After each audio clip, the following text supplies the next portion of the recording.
This is the airport today. 18 gates make up concourses A and B. Parking decks 1 and 2. Here's the overnight apron. This is where we park overnight jets.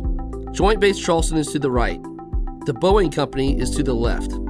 So what we have on our campus is this ring. This is all we have to develop. Being good stewards of what we have, we must develop something that's going to last 30 to 50 years.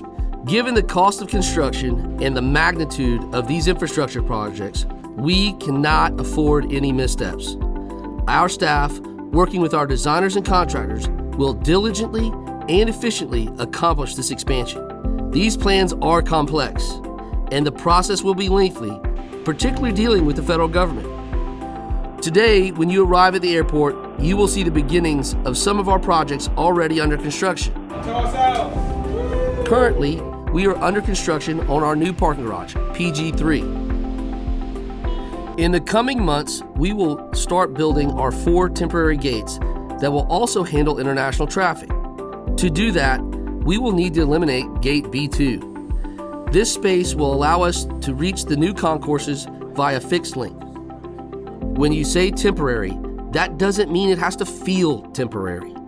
It'll be a full-service concourse with amenities, concessions, and state-of-the-art hold rooms. We can build a quality product that our passengers are accustomed to while at the airport, and it still functions well. In order to do that, we need parking for planes and passengers, meaning construction of additional overnight plane parking space on the airfield and a new vehicle parking deck. During our busiest weeks, we run at 98% capacity on parking. That is only going to be made more challenging as we add more gates. We are adding another 20 to 30% capacity to our airport. That also means we're adding 30% more cars. Where would they come from? Well, within the airline industry, it's a proven fact that passengers will travel up to 200 miles by car to catch a direct flight versus flying through a hub. Based on the zip codes of our passengers, we know that Charleston International Airport regularly draws passengers who drive from Columbia, Savannah, and Myrtle Beach. They need to park somewhere because unlike local residents, they're not using Uber or Lyft for a ride that far. With that said, parking is an essential piece of this expansion for our passengers. Part of our plans will move the rental car counters out of the terminal. Today, we recognize it's not a great experience. You have to go to the rental car counter within the existing terminal. Then, you have to walk across the passenger drop-off pickup area and enter parking garage 1 and then parking garage 2 to find your car. If there's an issue, you're walking back. That's not an experience we want for our passengers. So, we're going to build a state-of-the-art rental car pavilion at the new parking garage. It will have all the amenities and concessions. Also, a large hold room where all the rental car customers can gather. As you can see here, to the right of these buildings is where the rental car companies currently maintain their rental car fleet. Once they move into the new parking garage, they will be building a con-rack where they handle all of the maintenance on the rental cars. Once that is accomplished, the authority gets the 15 acres of real estate back, which we will then repurpose. More plane parking is also essential to our success. Our plan is to support our airline partners by allowing them to park overnight. Why do we do that?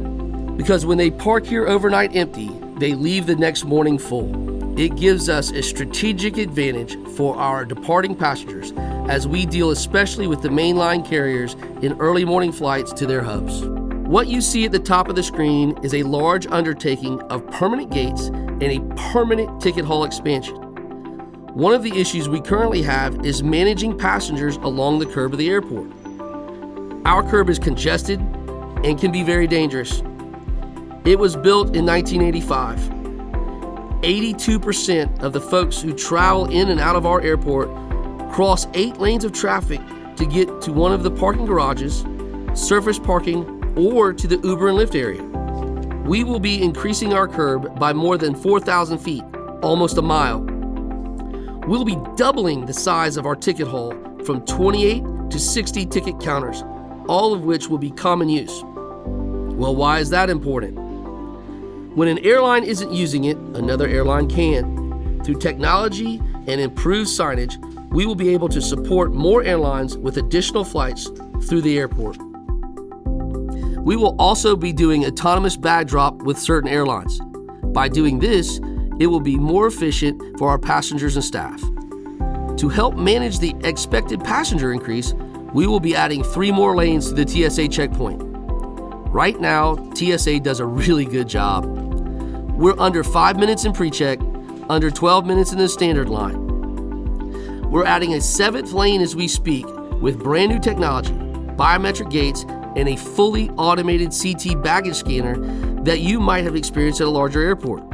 We will anticipate going fully automated with these high-tech CT scanners with all our new lanes as we move forward.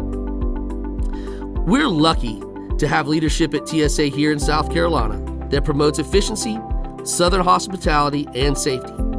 We continue to invest in the tools they need to continue to maintain that level of efficiency of passenger movement. Then the major project, Concourse East. As we continue to work with designers and engineers, we are planning 8 new gates. Our conversations with the airlines show that if we open 5 gates today, we would be at capacity. That doesn't work and is not a good use of our dollars. The design for Concourse East is currently within our Central Energy Plant area and existing Remain Overnight facility. This facility powers the entire airport terminal. All of the electrical, all of the fiber, all of the water, everything comes to this area. We're going to have to beef that up because we don't have enough power on site to handle any more expansion.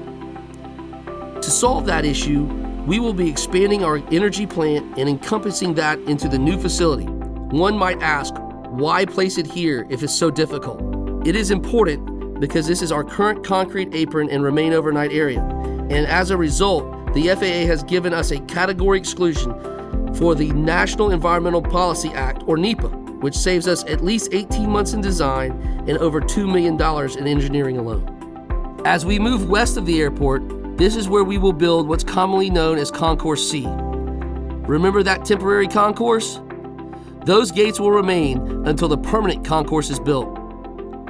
We will also build a brand new federal inspection station for more international flights, create more amenities such as food and retail options, and comfortable passenger seating areas.